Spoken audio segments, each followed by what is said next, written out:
হে নবী, যেই নির্দেশ আপনাকে প্রদান করা হয়েছে আর গোপনে নয়, ওপেনে আপনি প্রকাশ্যে দাওয়াতি কাজ শুরু করে দেন। কেন? আবু জেহেলের দাওয়াত গোপনে চলবে, মুহাম্মদুর রাসূলুল্লাহর দাওয়াত এটা গোপনে চলবে তা হয় না। আবু জেহেলের দাওয়াত প্রকাশ্যে চলবে, আর নবীর দাওয়াত এটা গোপনে চলবে। হকের দাওয়াত গোপনে চলবে, আর কুফর শিরকির দাওয়াত এটা ওপেনে চলবে, তা এটা হতে পারে না। এই যে আল্লাহর নির্দেশে আল্লাহ তাআলা নবী সাল্লাল্লাহু আলাইহি ওয়াসাল্লাম ঘোষণা দিলেন, আল্লাহ তাআলা নাযিল করলেন, আনদির আশিরাতাকাল আকরাবিন। হে নবী, আপনার যে সমস্ত আত্মীয়-স্বজন অত্যাধিক আপনার কাছের এবং হৃদয়ের নিকটতম আত্মীয়দেরকে আপনি আল্লাহর ভয় দেখান, আখিরাতের ভয় দেখান, আযাবের ভয় দেখান, এবং তাদেরকে জান্নাতের সুসংবাদ শুনিয়ে শুনিয়ে এদেরকে আপনি কাছে আনেন। কে নির্দেশ দিলেন বলেন তো ভাই? এ ভাই, আমাদের নবী সাল্লাল্লাহু আলাইহি ওয়াসাল্লাম 3 বছর গোপনে, তারপরে 10 বছর ওপেনে প্রকাশ্যে দাওয়াত দিলেন। এরপর আল্লাহর হুকুমে কাফেরদের নির্যাতনের মুখে রাতের অন্ধকারে আল্লাহর নবী মক্কার জমিন থেকে হিজরত করে মদিনার দিকে রওনা করলেন। যেই মাসে যেই সময় আমাদের নবীজির হিজরত মুবারক সংঘটিত হলো, মক্কা মুকাররমা থেকে মদিনার দিকে রওনা করলেন, যেই সময় গেলেন, যেই মাসে গেলেন, ওই মাসের নাম রবিউল আউয়াল। কোন মাস বলেন না? আগমন জন্ম রবিউল আউয়াল। এবং নবুয়তের চূড়ান্ত একটি পর্যায়ে নির্যাতনের মুখে আল্লাহর হুকুমে সব কিছু ছেড়ে দিয়ে মক্কার জমিন থেকে মদিনার দিকে হিজরত করে চলে গেলেন। কোন মাসে বলেন? রবিউল আউয়াল মাসে। এরপর 10 বছর ঝঞ্ঝা বিক্ষুব্ধ বিশাল একটি অবস্থা, ইসলামী রাষ্ট্র কায়েম হলো, খেলাফত কায়েম হলো, আল্লাহর জমিনে আল্লাহর দ্বীন সব জায়গায় প্রতিষ্ঠা হয়ে গেল। মক্কা মদিনার জমিনে সব জায়গায় কায়েম হলো। 10 বছর পর নবীজি যেই দিন দুনিয়া থেকে চলে গেলেন, সোমবার, এবং রবিউল আউয়াল মাসের 12 তারিখে আল্লাহর নবী সাল্লাল্লাহু আলাইহি ওয়াসাল্লাম চলে গেলেন। যেই দিন দুনিয়া থেকে বিদায় নেন, ওফাত হয়ে গেল, এই সময়টা, এই মাসের নাম রবিউল আউয়াল। ঠিক না? তার মানে বিলাদাত, হিজরত, ওফাত কয়টা হলো? বিলাদাত, হিজরত, ওফাত। বিলাদাত মানে জন্ম রবিউল আউয়াল মাসে 8 তারিখে, 9 তারিখে, কেউ কেউ বলছেন 12 তারিখে, কিন্তু এইটা ঐতিহাসিকভাবে সত্য নয়। বুঝলেন? ভালো করে ধরে রাখেন কথা। 8 তারিখে, 9 তারিখে হয়, রাত দিনের ডিফারেন্স হতে পারে, কিন্তু যেদিন চলে গেলেন সেই দিন 12ই রবিউল আউয়াল। এর মধ্যে একজন মানুষও মতবিরোধ করে নাই। আল্লাহর নবীর ইন্তেকাল যেদিন হয়েছে সেদিন 12ই রবিউল আউয়াল ছিল। কথা কয় না? দোস্তরা আমার, আল্লাহর নবী সাল্লাল্লাহু আলাইহি ওয়াসাল্লাম যেদিন আসলেন, সবাই খুশি, সবাই খুশি। খুশি না হয়ে কোনো উপায় নাই, কারণ আল্লাহর নবীর যদি জন্ম না হয় তাহলে পরবর্তী ধাপ এটা অস্তিত্বে আসে না। এই জন্য জন্মে খুশি হইতেই হবে। জন্ম এটা খুবই গুরুত্বপূর্ণ বিষয়, কিন্তু 1 নম্বর মায়ের পেট থেকে জন্ম, আর একটা হলো নবী হিসাবে দুনিয়াতে আত্মপ্রকাশ এবং মানুষের সামনে আগমন, এটা একটা জন্মের মতো। কথা কয় না? তাহলে সবচেয়ে গুরুত্বপূর্ণ হলো এইটা। আসল আগে ছিলেন মুহাম্মদ ইবনে আব্দুল্লাহ, এখন হয়েছে ইকরা বিসমি রাব্বিকাল্লাযী খলাক। এইটা নাযিল হওয়ার পরে হয়েছেন মুহাম্মাদুর রাসূলুল্লাহ। এ ভাই, মুহাম্মদ ইবনে আব্দুল্লাহ, আব্দুল্লাহর সন্তান মুহাম্মদ, এইটার দাম বেশি নাকি মুহাম্মাদুর রাসূলুল্লাহর দাম বেশি? কেন? যেহেতু মুহাম্মদ ইবনে আব্দুল্লাহ এইটা বাপের দিকে মানসুবের সম্বন্ধ যুক্ত হয়েছে, আর মুহাম্মদুর রাসূলুল্লাহ, মুহাম্মদ আল্লাহর রাসূল, আল্লাহর পথে মেসেঞ্জার।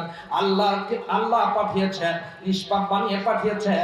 যে জিনিসের সম্পর্ক আল্লাহর সাথে হয়, ওই জিনিসের দাম সব থেকে কোটি কোটি গুণ বেড়ে যায়।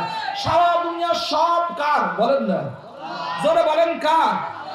কুলিল্লাহুম্মা মালিকাল মুলক, আল্লাহ বলছেন ওয়ালিল্লাহি মা ফিস সামাওয়াতি ওয়া মা ফিল আরদ ওয়া ইলাল্লাহি তুরজাউল উমুর। আসমান জমিনে যা কিছু আছে, খলকান মিলকান আবিদান, সব কিছু কার? ওয়া ইলাল্লাহ, সব কিছু ফেরত যাবে। তুরজাউল উমুর, সব বিষয় কার দিকে প্রত্যাবর্তন করবে বলেন? দোস্তরে সব কিছু আল্লাহ। তাহলে আমাদের ঘর, আমাদের বাড়ি, আমাদের জমিন, আমাদের সন্তান, আমাদের বিবি বাল বাচ্চা, যত কিছু আছে সব কিছু কার বলেন তো ভাই? কিন্তু এই যে যেই ঘরে আমরা নামাজ আদায় করলাম জামাতের সাথে, এইটার নাম হলো মসজিদ, এটাও কার বলেন তো ভাই? বলেন তো আমার ঘর আর আল্লাহর ঘর এর মধ্যে মর্যাদাগত সম্মানের দিক থেকে পার্থক্য আছে না নাই? আছে। কেন? এই ঘর আমার ঘর, আমার খানকা ঘর, আমার সন্তান যেই বাড়িতে থাকে ওই ঘর, এটা আল্লাহর দিকে মানসুব না, আল্লাহর সাথে সম্বন্ধযুক্ত না। কিন্তু এই মসজিদ যেখানে নামাজ আদায় করা হয় এটাকে বলা হয় বাইতুল্লাহ, আল্লাহর ঘর বলা হয়। এই জন্য ওই ঘরের তুলনায় এই ঘরের দাম কম না বেশি? এই জন্য মুহাম্মদ ইবনে আব্দুল্লাহ আর একটা হলো মুহাম্মাদুর রাসূলুল্লাহ, সবচেয়ে বেশি দাম কোনটার বলেন তো? মুহাম্মাদুর রাসূলুল্লাহ সাল্লাল্লাহু আলাইহি সাল্লামের। ভালো করে বুঝেন ও দোস্ত, আল্লাহর নবী সাল্লাল্লাহু আলাইহি ওয়াসাল্লামের জন্ম হয়েছে, সবাই খুশি, কিন্তু ওই জন্ম উদযাপন করা কি এটা সম্ভব? কেমনে সন্তান পেট থেকে বের হয়েছে এটা কি দেখানো সম্ভব? কথা কয় না?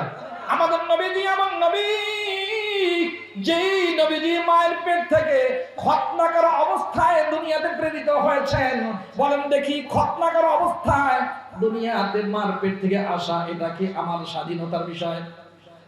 আমি কি এটা করতে পারবো? এটা কে করেছেন বলেন তো ভাই? এটা আল্লাহর করা। আল্লাহর করা কার করা বলেন না? আল্লাহর করাটা আমরা করতে পারবো না। অথচ আমাদের নবীজি সাল্লাল্লাহু আলাইহি ওয়াসাল্লাম এসেছেন মায়ের পেট থেকে নারী কাটা অবস্থায় এসেছেন। এইটা আমাদের দ্বারা কি কখনো সম্ভব? এইটা কে ঘটিয়েছেন, কে করেছেন বলেন ভাই? তাহলে আল্লাহ তাআলার করা এটা আমাদের জন্য করণীয় না, আল্লাহর বলা। কার বলা বলেন না? আল্লাহর বলা। ওই বলা অনুযায়ী নবীজির বলা, নবীজির করা। নবীজি বলবেন, নবীজি করবেন আল্লাহর বলা অনুযায়ী। তাহলে আল্লাহ তাআলা যেটা বলবেন এইটা হলো এই বলা অনুযায়ী নবীজি বলবেন, নবীজি করবেন। এটাই হলো উম্মত অনুসরণ করতে বাধ্য, উম্মত মানতে বাধ্য। এটাই আমাদের মানার জন্য আল্লাহ তাআলার নবী বলেছেন, করেছেন আল্লাহ তাআলার বলা অনুযায়ী। আল্লাহ তাআলা যেটা করেছেন এটা পৃথিবীর কোন মানুষকে দায়িত্ব দেওয়া হয় না। বুঝেন? এই জন্য জন্মে খুশি, কিন্তু কেমনে জন্ম হবে, কেমনে ঠোঁট হয়েছে, কেমন তার দাঁত ছিল, এটা আমরা ইচ্ছা করলে এটা করতে পারবো না। এই জন্য আলোচনা করলে বরকত হবে, কিন্তু অনুসরণের কিছু নাই। আছে? জন্মের মধ্যে আনন্দ আছে, মৃত্যুর মধ্যে পেগাম আছে। কোন ব্যক্তি যদি মারা যায়, মৃত্যুর পর, ইন্তেকালের পর সবাই যখন অনুষ্ঠান করে তখন তার জীবনী নিয়ে আলোচনা করে, জীবনী নিয়ে টান দেয় কি দেয় না বলেন? পেগাম। আমাদের নবীজি সাল্লাল্লাহু আলাইহি সাল্লাম চলে গেছেন, এখন আলোচনা হবে তার জীবনী নিয়ে। কি নিয়ে বলেন না ভাই? জীবনের দুই ভাগ। এক নম্বর হলো জন্ম থেকে নিয়ে নবুয়তি পর্যন্ত 40 বছর। নম্বর 2, যেদিন থেকে নবুয়তি পেয়েছেন ওই দিন থেকে নিয়ে যেদিন ইন্তেকাল করেছেন ওই দিন পর্যন্ত। তাহলে কয়টা পাঠ?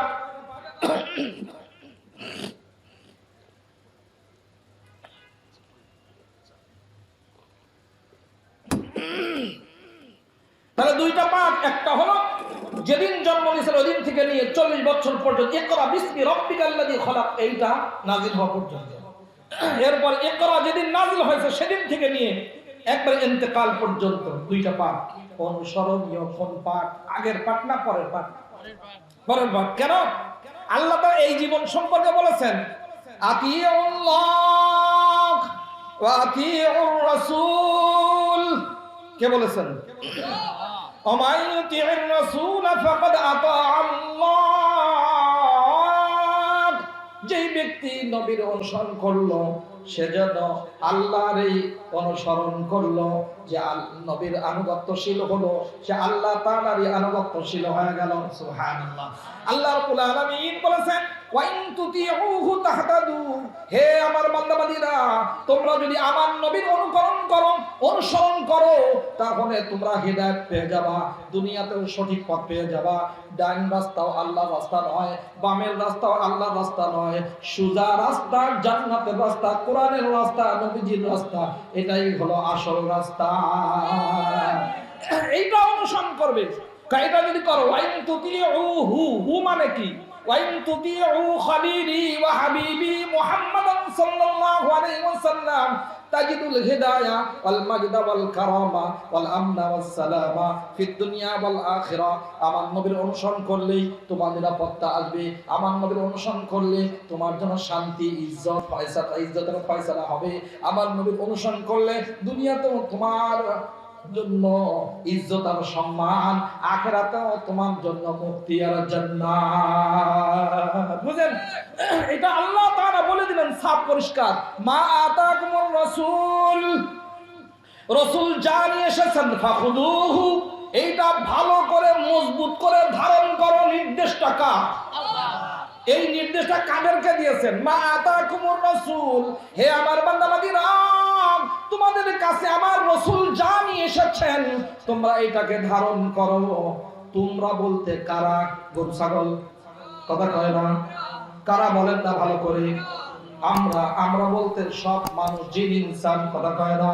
তাহলে আল্লাহ রাব্বুল আলামিন বলে দিলেন, হে আমার বান্দাবান্দি যেই দাবি করো না কেন, যাই করো না কেন, আমার নবী যা আমার কাছ থেকে নিয়ে এসেছেন এটা তোমরা ধারণ করো। এখন যদি কোন দলের নামে, ব্যক্তির নামে, পীরের নামে, মুফতির নামে আলাদা কোনো কিছু করা হয়, আল্লাহর নবীটা যদি ধারণ করা না হয়, তার কাছে যদি ইসলামী আইনটা খারাপ লাগে, ভালো যদি না লাগে, আল্লাহ তাআলা নির্দেশ দিলেন আমার রাসূল যা নিয়ে এসেছেন তোমরা ধারণ করো, এটা গ্রহণ করো, আমল করো। আর আমরা বলি আমরা এখন রাসূলেরটা মানবো না, বিদেশি চান্দুর বাপ আর মা যা বলছে, দালাল যা বলছে, গোলাম মানে আমেরিকা, ওই বিদেশের গোলামরা যা বলে তা মানবো। এইটা যদি কেউ বলে মানে ওই ব্যক্তি সব থাকবে কিন্তু মানুষ থাকতে পারবে। তাহলে আল্লাহ রাব্বুল আলামিন দিলেন বেলাদাত, হিজরত, ওফাত, আল্লাহর নবীর ওফাত। আল্লাহর নবীর কি ওফাত বলেন তো? কোন তারিখে হয়েছে আল্লাহর নবীর ইন্তেকাল? 12ই রবিউল আউয়াল। কোন মাসে বলেন না? কোন তারিখে? 12ই রবিউল আউয়াল। এ ভাই, আমাদের নবীজি সাল্লাল্লাহু আলাইহি ওয়াসাল্লাম যেদিন ইন্তেকাল হয়ে গেছে, ফাতেমার কি অবস্থা ছিল?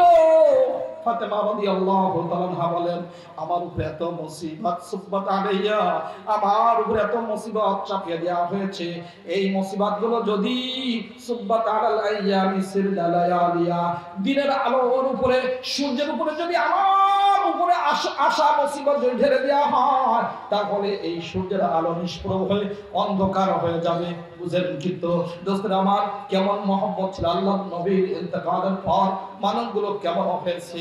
বিলাল রাদিয়াল্লাহু তাআলা আনহু আযান দিচ্ছেন না, অদস্ত সময় চলে যায়, বয়ে যায়। আবু বকর বলেন বিলাল আযান দাও।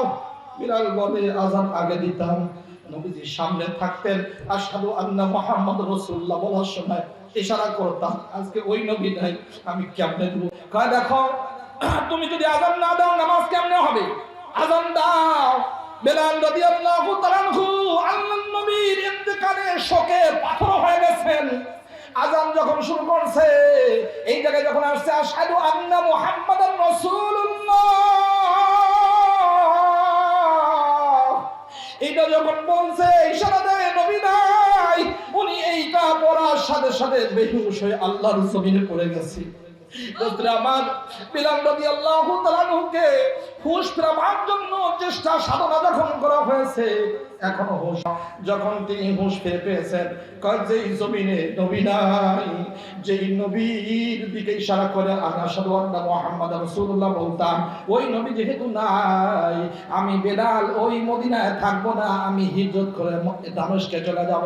হযরত বেলাল মদিনা ছেড়ে কোথায় গিয়েছেন বলেন? কোথায় গিয়েছেন? দামেস্কে। এটা দোস্তরা আমার, আল্লাহর নবীর প্রতি কত মায়া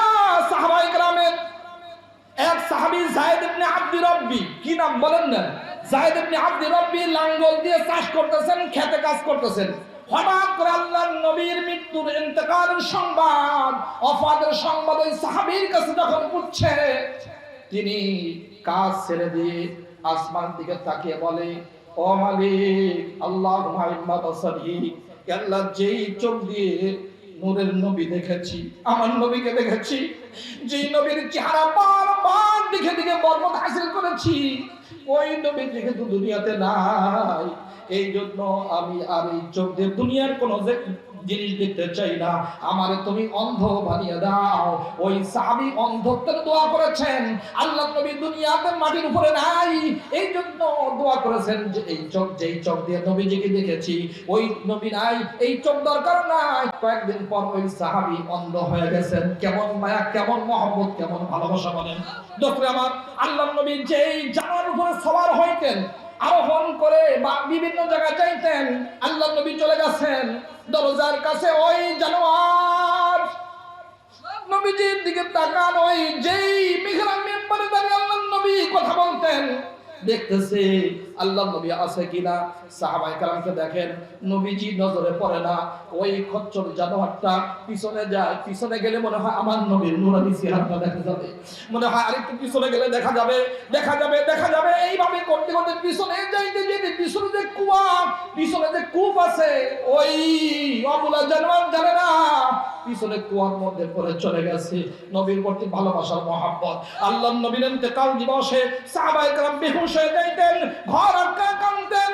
যেদিন পরে রবিউল আউয়াল আসতো, হায় হায়, হযরত আনাস রাদিয়াল্লাহু তাআলা আনহু বলেন, ও দোস্ত, সুওয়ারুম মিন হায়াতিস সাহাবা, এই কিতাবের মধ্যে আছে, আনাস রাদিয়াল্লাহু তাআলা আনহু বলেন, যেদিন আল্লাহর নবী মক্কা থেকে মদিনায় এসেছেন, পুরা মদিনা আলোকিত হয়ে গেছে, সব জায়গায় আলো, মানুষের হৃদয় আলো, সমাজ আলোকিত, আলোকিত। ইসলামী হুকুমত, ইসলামী স্টেট কায়েম হয়েছে, খিলাফত আলা মিনহাজিন নবুওয়া, খিলাফতের রাষ্ট্র প্রতিষ্ঠা হয়েছে।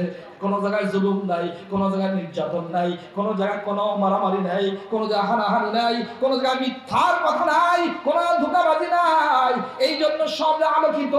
কিন্তু যেদিন আল্লাহর নবী চলে গেছেন, হযরত আনাস বলেন, ওই দিন মনে হয় পুরো মদিনা রাষ্ট্র এবং আকাশগুলো সম্পূর্ণ অন্ধকার নিমজ্জিত হয়ে গেছে।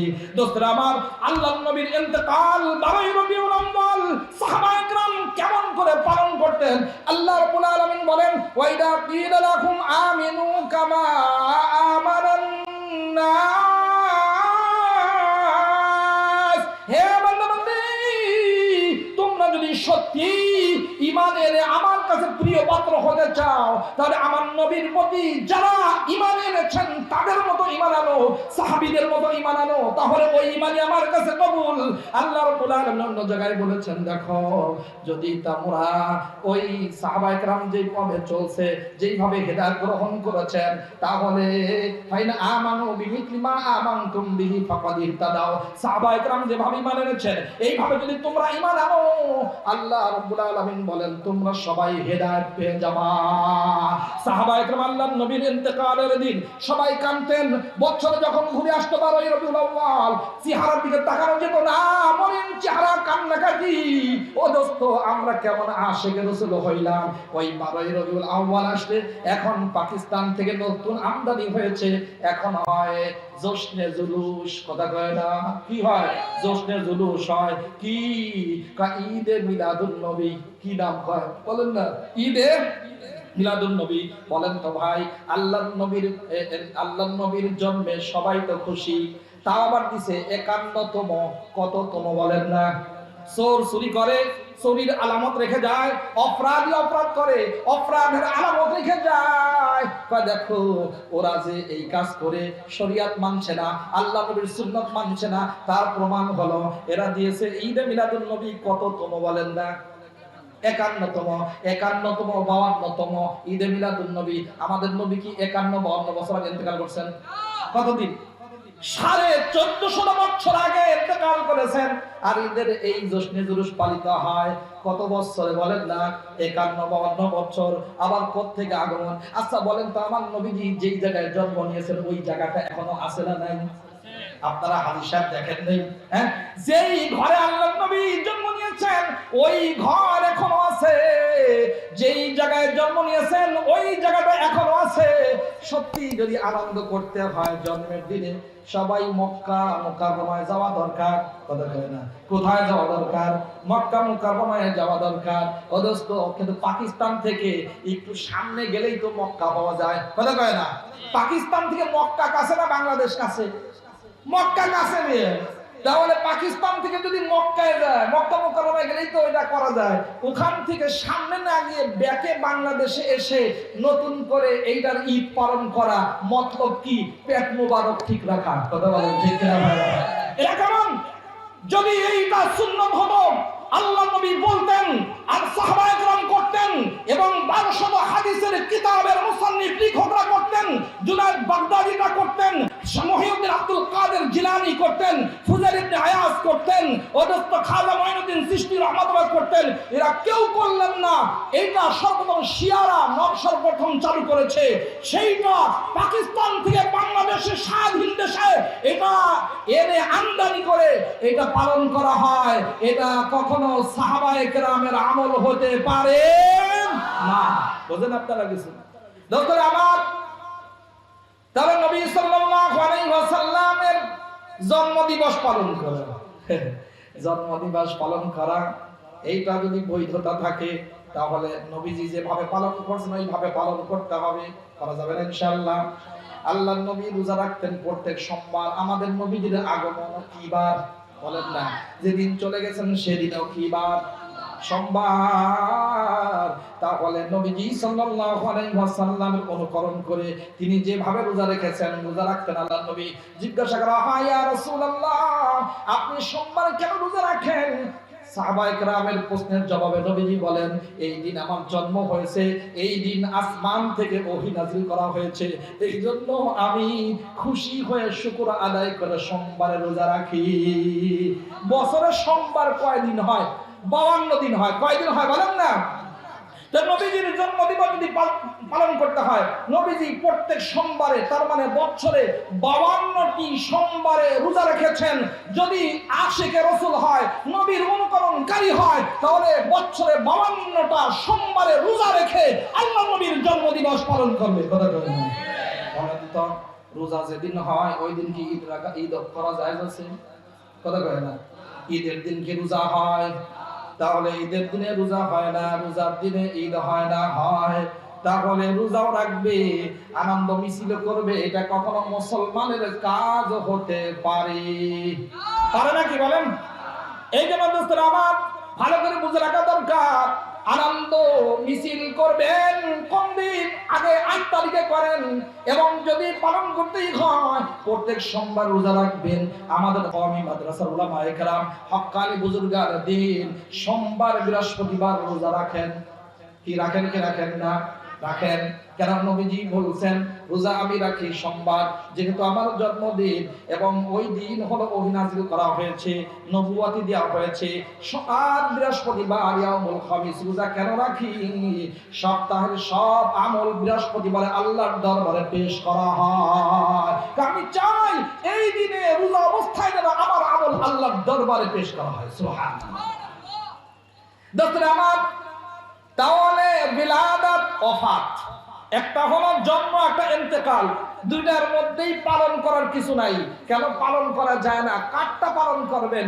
জন্ম দিবস, মৃত্যু দিবস যদি পালন করতে চান, আদম আলাইহিস সালামেরটা পালন করা দরকার কিনা বলেন? কথা কয় না? কেন কেন কেন? যেহেতু তিনি সর্বপ্রথম মানুষ, তার বংশে সবাই। আচ্ছা, আদম আলাইহিস সালামের পরে যেই নবী আসছেন তারা কি বাদ দেয়া যায়? হ্যাঁ, অদস্ত আমার নবীরটা বাদ দেওয়া যায় না, ঈসা আলাইহিস সালামের পাপটা বাদ দেওয়া যায়, আমার বাপেরটা মায়েরটা কি বাদ দেওয়া যায় বলেন? ভালো করে বুঝে নিন। হ্যাঁ, বাপ মা জন্ম দিবস মৃত্যু দিবস পালন করা লাগে। বাপ মারটা যদি করেন তাহলে দাদা দাদি বেজার হবে কি হবে না? কথা কয় না? বাপ দাদারটা দাদিরটা পালন করলো, নানা নানি যাবে কোথায়? নানা নানিটা পালন করা দরকার।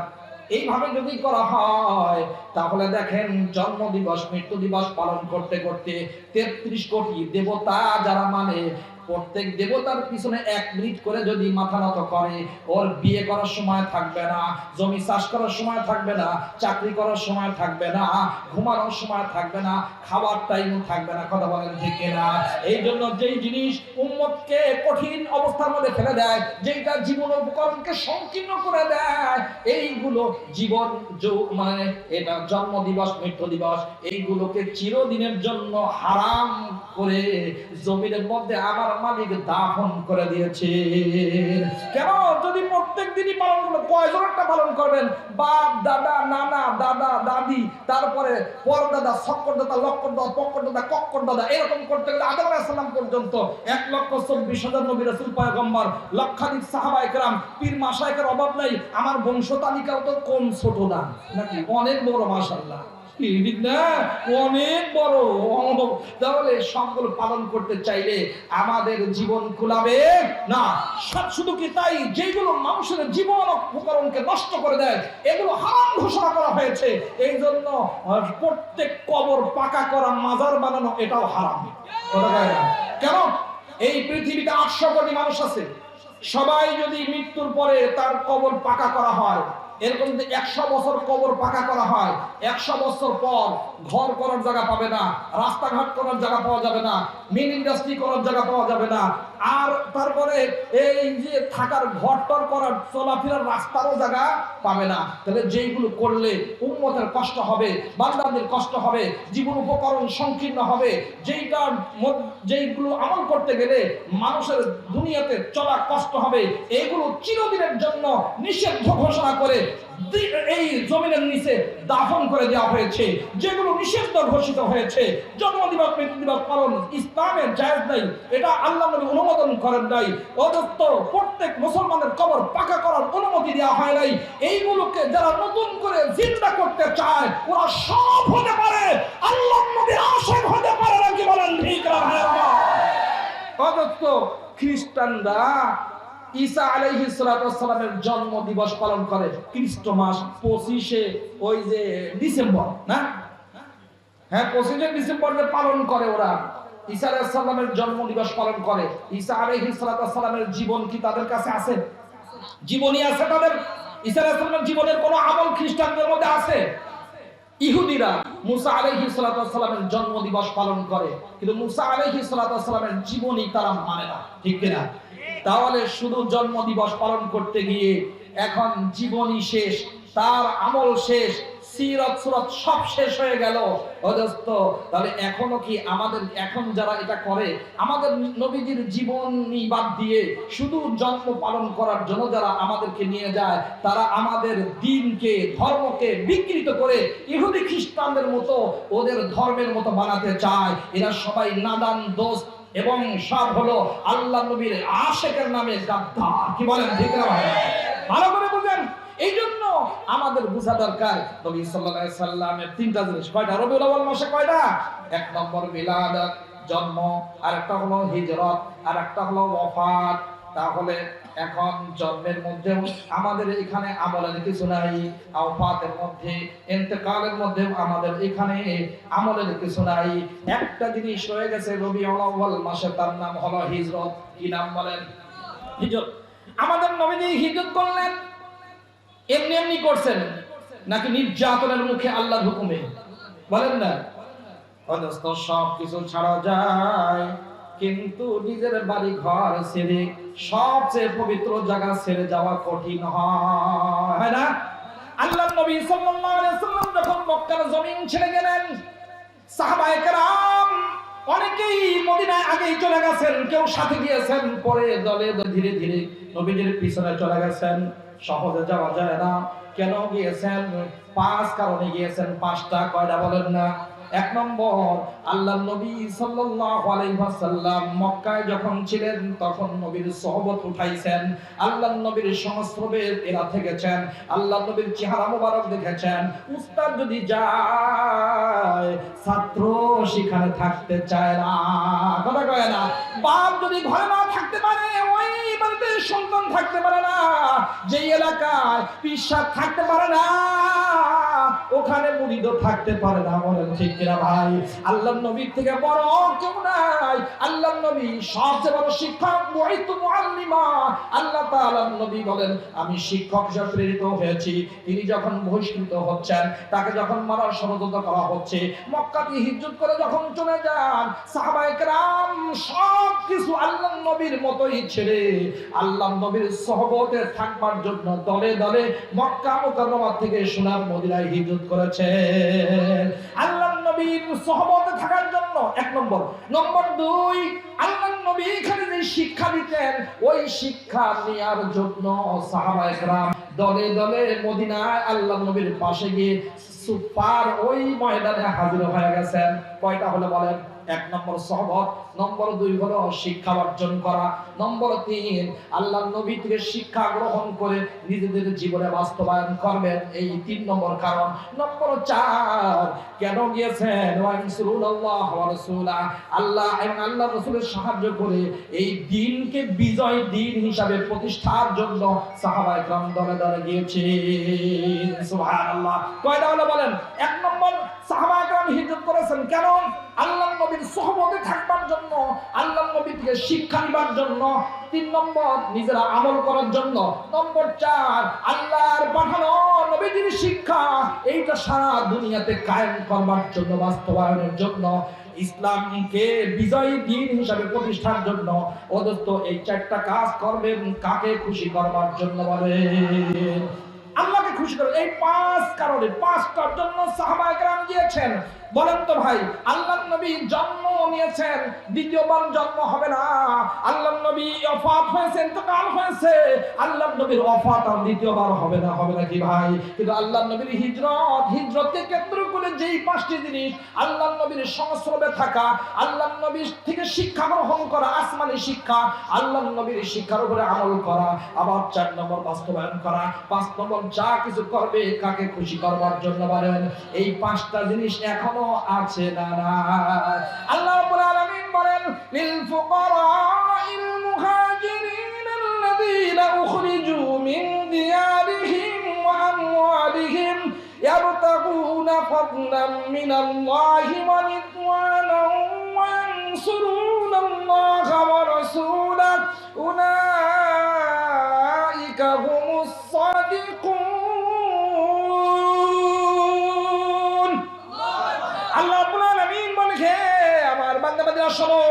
তোমাদের এই কামাই করা সম্পদ, যুদ্ধলব্ধ সম্পদ কাদেরকে দিবা?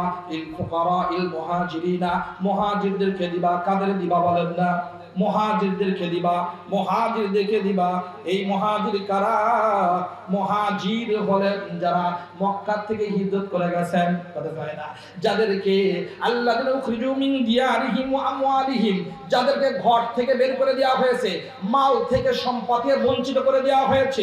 সবাই রওনা করছে কি চায়? ইয়াবতাগুনা ফাদলাম মিনাল্লাহি ওয়া রিদওয়ানা, আল্লাহর অনুগ্রহ, আল্লাহর সন্তুষ্টির জন্য সবাই রওনা করছে। সুবহানাল্লাহ। ওয়া ইয়ানসুরুনাল্লাহা ওয়া রাসূলাহু, সবাই এরা আল্লাহ রাসূলের সাহায্য করবেন, আল্লাহর পাঠানো দ্বীন, আল্লাহর নবীর শিক্ষা দেওয়া দ্বীন নিজের আমল করবেন, জীবনে বাস্তবায়ন করবেন এবং রাষ্ট্রীয়ভাবে সব জায়গায় বিজয়ী দ্বীন হিসাবে কায়েম করবেন। এই জন্য রওনা করেছেন। সুবহানাল্লাহ। এরপরে বলেন আল্লাহ রাব্বুল আলামিন এই পাঁচ কাজ যারা করবে, সাহাবায়ে কেরাম মুহাজিরিন, এদেরকে সার্টিফিকেট দিয়েছেন উলাইকা হুমুস সাদিকুন, এরা সবাই সত্যবাদী। কে বলেছেন বলেন না? অন্তরে যা বিশ্বাস করেন, জবানে যা উচ্চারণ করেন, কাজেও তা প্রমাণ করে দেখান। এই জন্য আল্লাহ তাআলা মুহাজিরদেরকে এখন সার্টিফিকেট দিয়েছেন, এরা সবাই সত্যবাদী। সুবহানাল্লাহ। এর দোস্ত, এখনো হিজরত, হিজরত এটা কি আছে না নাই? শেষ হয়ে গেছে না? হ্যাঁ, রবিউল আউয়াল মাসে হিজরত, ওই হিজরত আছে না নাই? হ্যাঁ, যদি কোন জায়গায় পেস্ট লাগে, দিন মানা যায় না, বহিঃশত্রুর আক্রমণ, এখন এখানে দিন মানা যায় না, তখন হিজরত করে যেখানে মানা যায় সেখানে যাওয়া কিয়ামত পর্যন্ত। শাইখুল ইসলাম মাদানী রাহমাতুল্লাহ লিখেছেন তার তাকরীরের মধ্যে, কিয়ামত পর্যন্ত এই হিজরত চলতেই থাকবে। শ্বশুর বাড়ি যাওয়ারও হিজরত আছে। তলবে এলেম তলব করার জন্য, তাবলীগের জন্য, ব্যবসার জন্য, এটা হিজরত, এই হিজরত না। আসলে হলো দারুল বিদআত থেকে দারুল সুন্নাহর দিকে যাওয়া এবং সত্যি দারুল কুফর থেকে দারুল ইসলামে যাওয়া, এটা হলো আসল হিজরত। করে হয় না? আল্লাহর নবীর সাহাবী জিজ্ঞাসা করে, ইয়া রাসূলুল্লাহ, হিজরত কি জিনিস? নবীজি ফরমান, আনতা হাজুরা মা ইয়াকরাহু রাব্বুক, তোমার রব যেটা অপছন্দ করে এইটা ছেড়ে দিয়াই হলো আসল হিজরত। সুবহানাল্লাহ। এই জন্য আল্লাহর নবী বলেন, আল মুহাজিরু মান হাজারা মা নাহাল্লাহু আন, আসল মুহাজির ওই ব্যক্তি আল্লাহ তাআলা যেগুলো নিষেধ করেছেন এইগুলো ছেড়ে যে দেয়, এই ব্যক্তিকেই আসল মুহাজির বলা হয়। এখান থেকে আমেরিকায় চলে গেল, মক্কাতে মদিনায় গেল, কিন্তু গুনাহ ছাড়লো না, আল্লাহ অপছন্দনীয় জিনিস ছেড়ে দিল না, এই ব্যক্তিকে আসল মুহাজির বলা হবে। কথা কয় না? তাহলে আনতা হাজুরা মা ইয়াকরাহু রাব্বুক, তোমার রব যেটা অপছন্দ করে ওইটা তোমরা ছেড়ে দিবা। অদস্ত আল্লাহর জমিনে আল্লাহর হুকুম বাদ দিয়ে মানুষের তৈরি আইন বাস্তবায়ন করা আল্লাহ তাআলা পছন্দ করে? হ্যাঁ, কোন আয়াত আছে নাকি? এটা হাদিসেও নাই, কোথাও নাই। তাহলে কেমন হইল? কেন হয়? ও আব্বুজান, ভালো করে বুঝে নি একটি কথা। আপনার জমির পাশে চাচাতো ভাইয়ের জমি আছে, মামাতো ভাইয়ের জমি আছে, নিজের ভাইয়ের জমি আছে, অনুমতি ছাড়া একটা ইটও কি আপনাকে গাড়তে দিবে? দিবে নাকি? আপনার চাচাতো ভাই তার বাড়িতে আপনাকে অনুমতি ছাড়া প্রবেশ করতে দিবে না। আপনার শ্যালক অথবা আপনার দুলা ভাইয়ের ক্যাশ বাক্সে আপনাকে অনুমতি ছাড়া কি বসতে দিবে নাকি? কথা কয় না? আপন ভাইয়ের জমিনে একটা অনুমতি ছাড়া ইট গাড়া যায় না, লাঙ্গল চালানো যায় না, একটা গাছ লাগানো যায় না। অথচ এই জমিনের আসল মালিক কিন্তু চাচাতো ভাই নয়। আসল মালিক কি? আওয়াজ দিয়ে বলেন কে? আল্লাহ। তাহলে আপনি যেই জমির মালিক হতে পারেন আর ও আসল মালিক না, সেখানে অনুমতি ছাড়া যদি আপনি সেখানে ইটও একটা গাড়তে না পারেন, গাছও যদি লাগাতে না পারেন, এই পুরো ভূখণ্ড আসমান জমিন কার? জোরে বলেন কার? আল্লাহ রাব্বুল আলামিন বলেন, আলা লাহুল খালকু ওয়াল আমর তাবারাকাল্লাহু রাব্বুল